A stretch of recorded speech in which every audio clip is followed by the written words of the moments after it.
Jonny Kim, Navy SEAL, doctor, astronaut, all that before his mid-30s. The internet called him the perfect Asian son.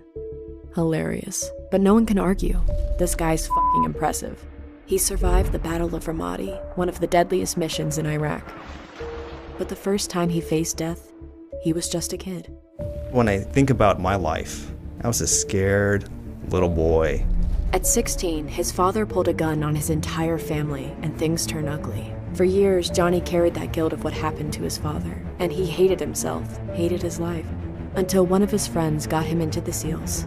I thought that being a SEAL would solve all of my life's problems. I could not have been any more wrong. Young Jonny was 16, and his dad had been moving in and out of the house, struggling with heavy alcoholism. So on this particular day, I was home with my mother, and when he came home, I could smell the whiskey on his breath, so I knew he was very intoxicated. But this time, Jonny sensed that there was something wrong. He knew something was up.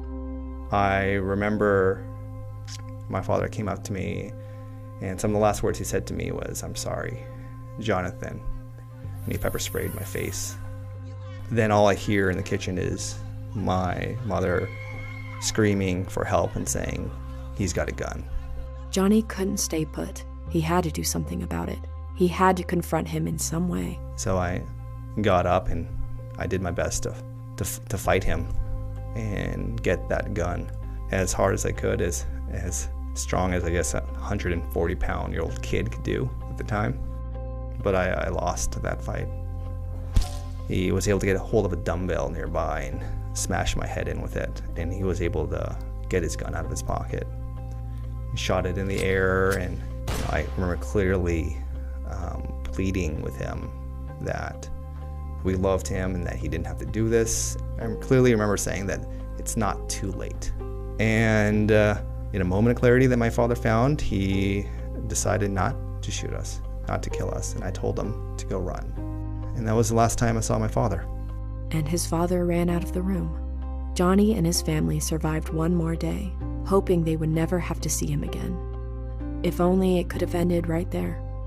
In the hysteria of that, my mother was on the phone and called 911 and screaming for help. And so eventually, came back into my room that has access to the attic, and I noticed that things had shifted.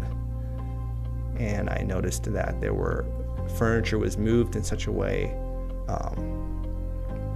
and I told police that I think my father's still in the house and he's in the attic.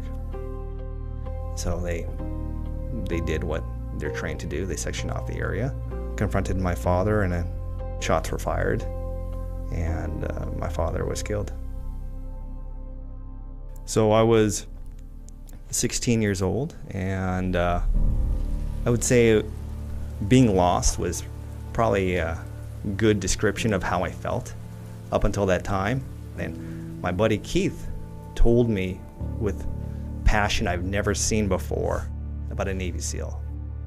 I thought that being a SEAL would solve all of my life's problems.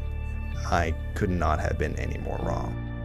When people ask me why I wanted to be a SEAL, it's so easy to come up with the superficial reasons. Like, yeah, I wanted to get paid to blow up stuff and jump out of planes and serve my country, but those are all superficial reasons. That is not why I wanted to be a team guy.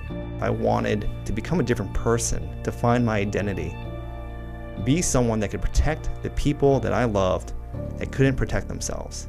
And I knew from there that maybe, just maybe, I had what it took to be a SEAL.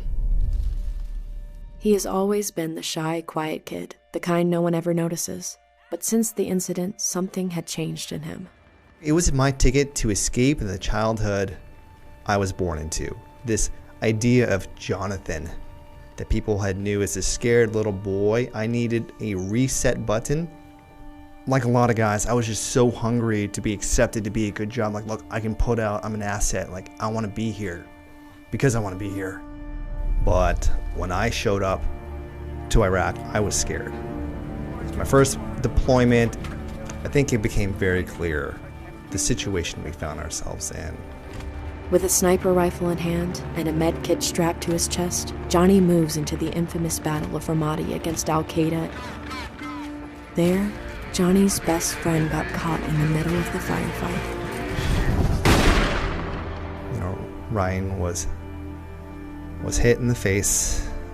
I remember going on the roof and seeing Ryan lying down in a pool of his blood and just saying, just hang on, brother. Just hang on, man. And there's not much you can do as a medic in that type of situation. I'm keeping his airway open, stopping the bleeding, and that's it. He's keeping himself alive.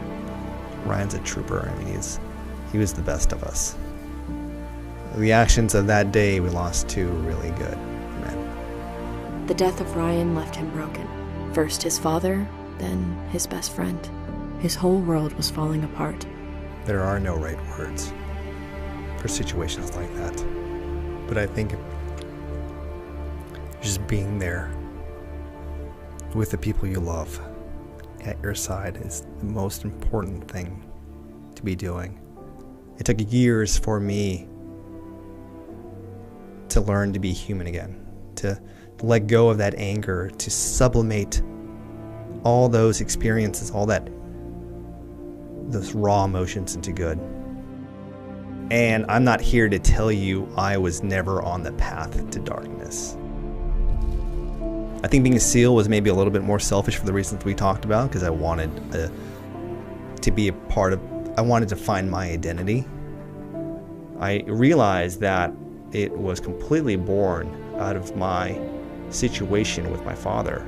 I made a promise to Ryan that the void created by those warriors that would certainly have done good for this world, that we owe it to them to be a positive mark in this world. That was why I wanted to be a physician, to take that level of service to a higher calling. I mean, I do like medicine, but it's to serve to a cause greater than myself. Beyond the trauma, Jonny remembered his childhood room, looking up at his Apollo poster hanging on the wall. And the first time I heard about NASA and this opportunity, that meant a lot to me.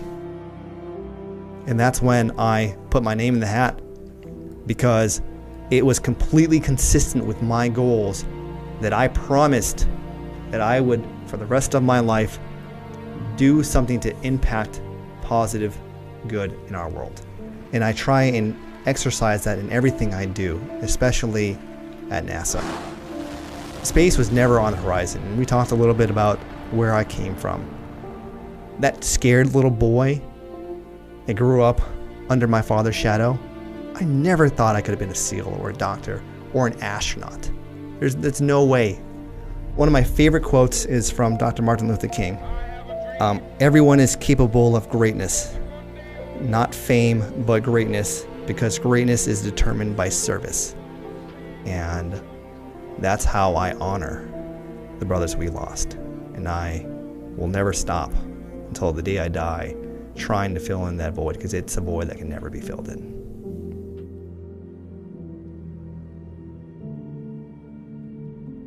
Maybe I could reach out to those kids, just like me, who are scared, tired, who don't think they can amount to anything, who don't think they're worth anything. If I could reach out to them and let them know that, hey, it doesn't matter where you're from. With the right attitude, with the right hard work, if you get up every time you fail, you can amount to something, and you can do positive work. You can leave a good impact, a positive mark for our world. You can have a huge impact on the next generation of people who want to be a better version of themselves. Asha Tyson once said, "There is no shortcutting to life. It took each and every situation you have encountered to bring you to the now, and now is right on time." Jonny said many times that he would never change one bit of his journey, that his traumas are just part of a greater story, that the greater good will always be more important than your past, your pain, and in some way yourself. Even if this suffering can break the strongest of people, sometimes it can also make them.